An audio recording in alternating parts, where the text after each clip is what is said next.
Welcome to Voices Against Violence, a Harmony House podcast to educate, empower, and serve as a voice for survivors. We aim to shed light on crucial issues surrounding domestic violence, offer support, and inspire action for change. Join us as we work together to create a community where all individuals can live a life free of abuse. I'm Charity Jordan-Ross, Prevention Program Manager for Harmony House. I'm Kirstyn Walker, Assistant Executive Director at Harmony House.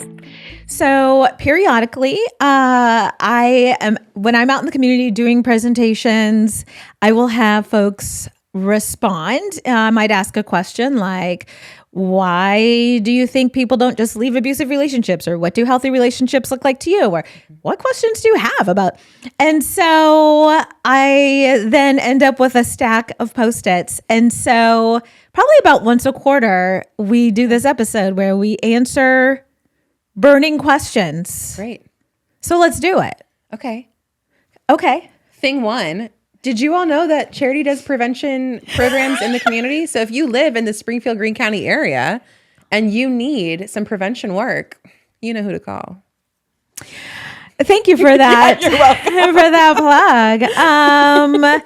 So some of our Post-its are responding to different things. Let's start with the hearts, where they are talking about. So this was a training that I did a while back, and the prompt was, what do healthy relationships mean to you? Or what does it look like to you? And so the comments on here were so good. And the first one just says freedom. And I love that. Wrap it up. We're done. That's it. Feels like freedom. But, freedom to be yourself, to be your own person, do your own things. Yeah. 100%. Okay, so I'm loving this. Communication. Let's talk about what makes good communication. What makes good communication, do you think, in a relationship? You're able to be open and honest. Beautiful. You're able to just be yourself, and you can have conflict and know that it's still going to be respectful. And because every relationship, whether it is dating or friendship or coworkers, will have conflict from time to time. Charity, I'm reflecting on a moment where you and I, we disagreed on something. Did we? Well, I don't even know that we disagreed, but I don't know that it was a disagreement, but it was like tension. Yeah. And after that conversation, I said, that was the first time we've ever had a talk like that. Yes. I kind of remember that now. It was I don't even remember what I said. I hope it was healthy. No, it was totally healthy. But it was it was a check-in of because that whole conversation was very respectful, very pleasant. Yeah. But there was a little bit of I don't know that it was conflict, but it was some kind of tension. And I said, that was the first time we've ever had to have a talk like that. How are you feeling? And you said, I feel good. How do you feel? I said, I feel good. But it was just that check-in moment of we're going to have conflict in relationships. Checking in with each other. Yeah. Honestly responding. Mm-hmm. Accepting what the other person is telling you. Yes. So I've got one. I can't read everything on here, but it says giving more support. And to me, I interpret that to mean maybe being really empathetic and compassionate with your partner. They might be struggling, and just listening and support's on one of mine too. I just saw that. And then this one was interesting. Feeling and having evidence of support. And I really like the having evidence of support one. Evidence of support. So how do you interpret that? I'm interpreting that as when I say this, relationship makes me feel healthy and supported.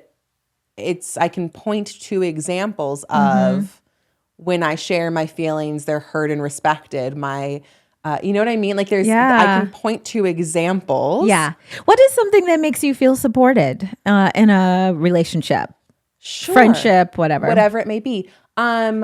Somebody genuinely asking how I am and then remembering instances to reflect on later. So I've got some really loving relationships where folks will call me and they'll make the connection of oh, you're upset because of that thing that's an ongoing thing. And they remember the other details of it. What about you? How do you feel supported?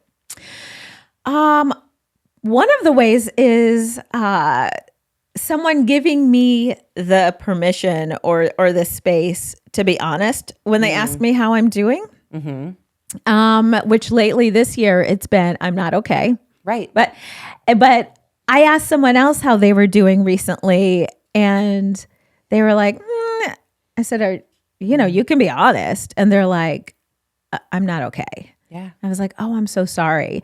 Yeah. But when you don't have to put on a mask, and I can just, you can just be honest and be like, you know what, I'm really struggling today. Okay, add that to my green flags list. When you don't have to put on a mask, when you can just be authentically yourself. Yes. Yes. Which kind of is the two hearts in front of me. One of them says empathy and loving and understanding each other. Let's talk about empathy. Oh. Okay, so how would you define empathy?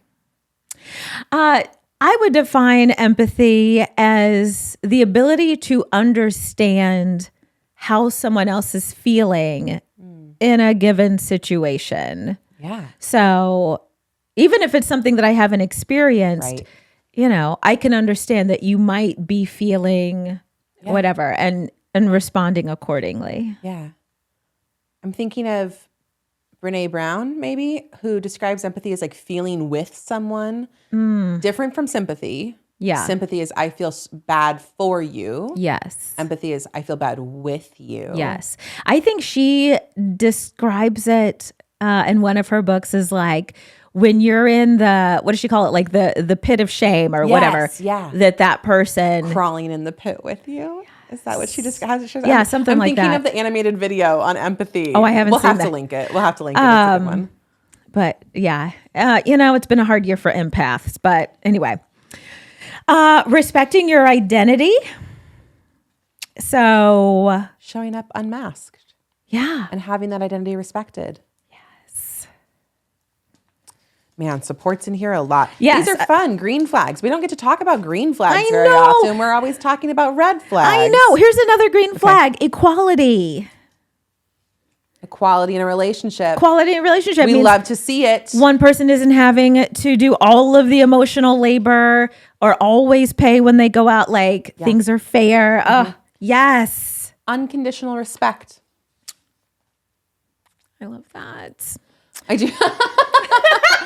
I do too. I really do too. Respect is such a fundamental part of any relationship. Mm-hmm. Yeah. Love is respect. I mean, I don't know if you don't have respect, I don't know if you can really say you have a relationship. I don't know that you can either. There's definitely a theme here. Freedom to be who you are and support to figure that out. Yeah, to figure that out because we will be many people throughout our lifetime. Yeah. And making space for the opportunity to grow and change. Yes. This is my favorite one so far. Make sure you're fed. How did you know? That's what. Listen, getting hangry, that is a real thing. It is, but you asked me what support looks like to me, and maybe this is what it is. Maybe it's making sure that I have been cared for today. Like, did you eat? How did you sleep? Like, make sure you're fed. Oh, I love this one. Laughter. I like my best relationships are the ones where we can laugh together a lot. And I feel like being able to do that says a lot about a relationship. Safety to disagree. Ooh. Gets back to that fact that we will have conflict in every relationship that we ever have. Yeah. And the safety to explore that with someone else. Yeah. I'm out of hearts.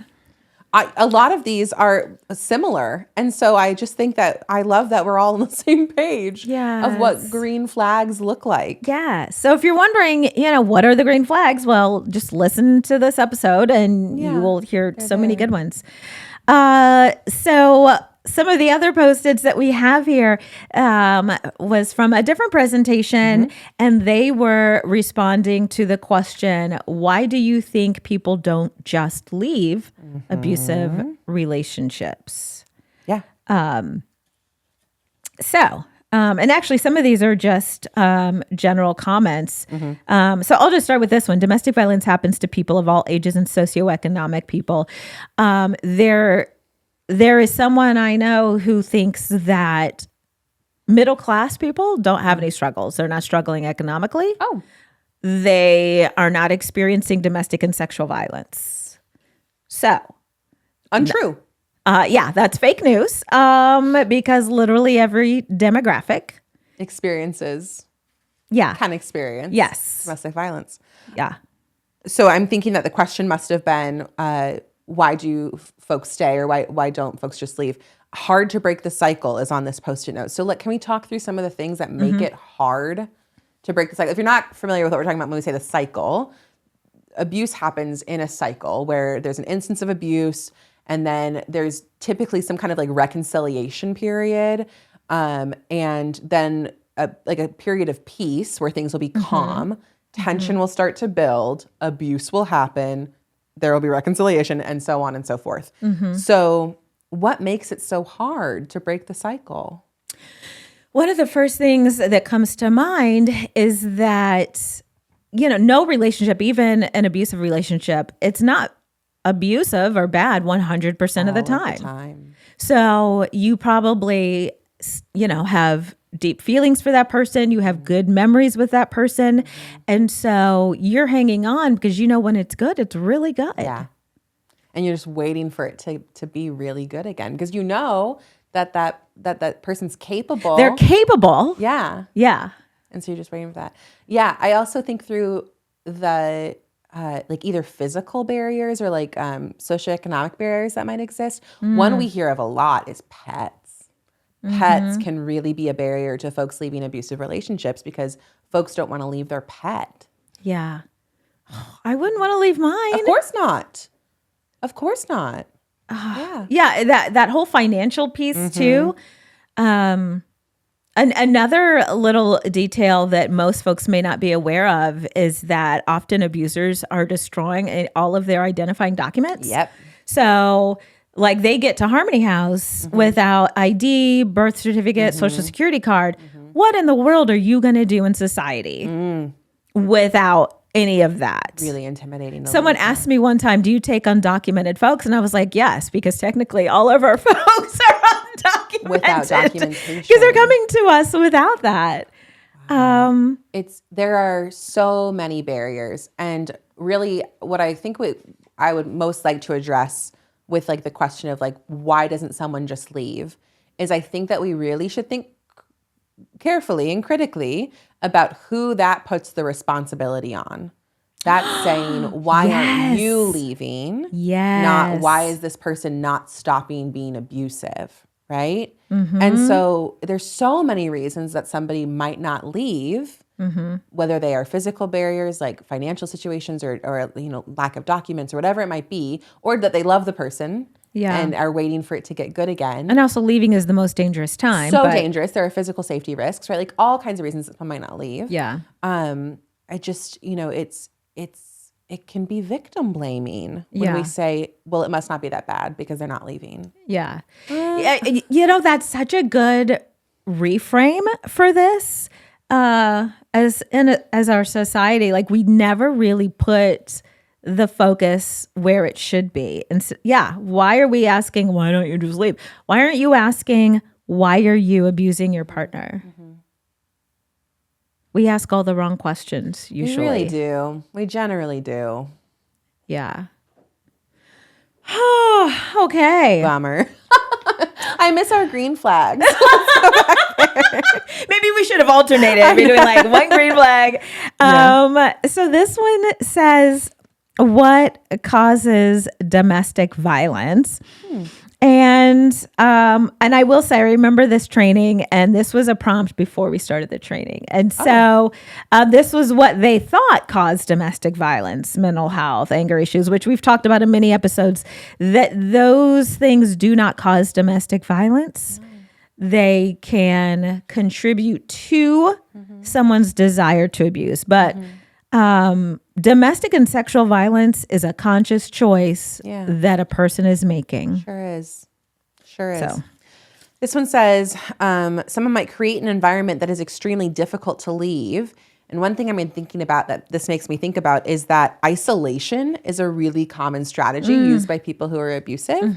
And part of the reason that isolation is such a common tactic or common thing that happens is because then when you are ready to leave, when you've decided it's time to leave, you look around for your support system and you can't find them because that person has done a very good job of pulling you away from your friends, away from your family, away from your support system that exists so that you can't go get help.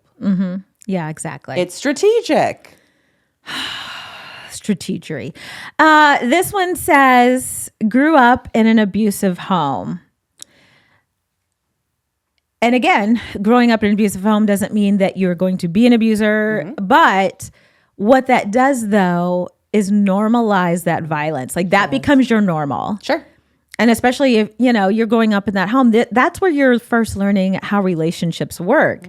And so you're not going to be, nobody is at home saying, this is domestic violence, but you're learning, okay, that's how women get treated. That's how, and then that becomes your normal. And I think we talked about this on the previous episodes with trauma, that you gravitate towards what is familiar. There is some safety and comfort.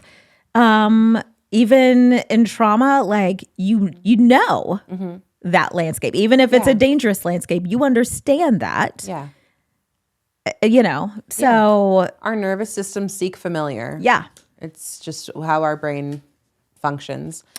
So like it's similar to the question about like anger issues or substance use or mental illness. Somebody growing up in a household where abuse occurs does not mean that is not the reason. Right. But like you said, it does help to normalize it. I'm out of that particular prompt, but you just keep on going. Okay. Well, I'm going to go through here and see if, so this one, women don't leave because they're told they can't survive alone, which speaks to, I think, the depth of emotional abuse. Oh, sure. And over time you really do begin to kind of internalize, like that's again part of the plan is that you are just broken down to the point where you don't think that you can make it without that person. And so because you've likely been told that you can't. The victims may need to plan for years to be able to leave. The money, finding a safe space. Sure. Domestic violence causes objectifying someone instead of respecting their person. Can you frame that? Just put that up in our office, please. Thank you. Yes. Just like a little bitty frame. I mean, at the end of the day, really like all violence comes down to that. Yeah. Dehumanizing. Yeah. Instead of respecting. Absolutely. So our last couple of questions are just general questions that came from a recent training. You want to start with yours? Yeah, it's a question about like what kind of programs exist to help folks who maybe have committed violence. Ooh. Yeah. There are. I mean, there are. There are. Locally. They exist. Not that that we have any part in. Yeah. But that's separate. That's other agencies. That's a separate thing. But they do exist. Our focus is really more around prevention efforts rather than these types of programs. Yeah. Which, statistically aren't as effective as you might think or hope that they would be. Sure. For lots of reasons. Do you believe that individuals who committed violence can change or transform their behavior? Well, since it's a conscious choice, yes. I mean, they can, but it requires a lot of work. Like it really, and actually we're going to talk about this in an upcoming episode, why do people abuse? But really a lot has to happen. They have to shift their thinking on their sense of power and entitlement. They have to be willing to change, commit to making positive changes, do the internal work, accept the consequences, So there's a lot. There really are. And so I guess if the question is it possible? Our brains can change throughout our lifetime. We can make new neural pathways. We can make new decisions at any point in our life, but it does take a lot. It takes a lot. Of work. To reference the Why Does He Do That book by Lundy Bancroft, he says in that book that it might, similar to kind of maybe someone who's in recovery from substance abuse, it might be a lifetime. It's not like, okay, I did these things and now I'm better. Like that might be something that they have to constantly keep in check and continue to do the work on. Forever. Because the more reinforced a behavior is in our brain, the stronger that connection, the more work it takes to rewire and to rework that part of our brain. And so it does become a lifelong practice. Yeah. And really healthy relationships, I mean, we do have to constantly be mindful of that and make those conscious choices to engage in healthy behavior. So, wow, we went through those kind of quickly, but man, what powerful questions. For such a little piece of paper. What big thoughts are happening? Big thoughts. That could be the name of some other podcast. Big thoughts. Big thoughts on little papers. Oh, Kirstyn, this is another good conversation. I'm glad that we did that. I can't wait to go through questions again in the future. Yeah.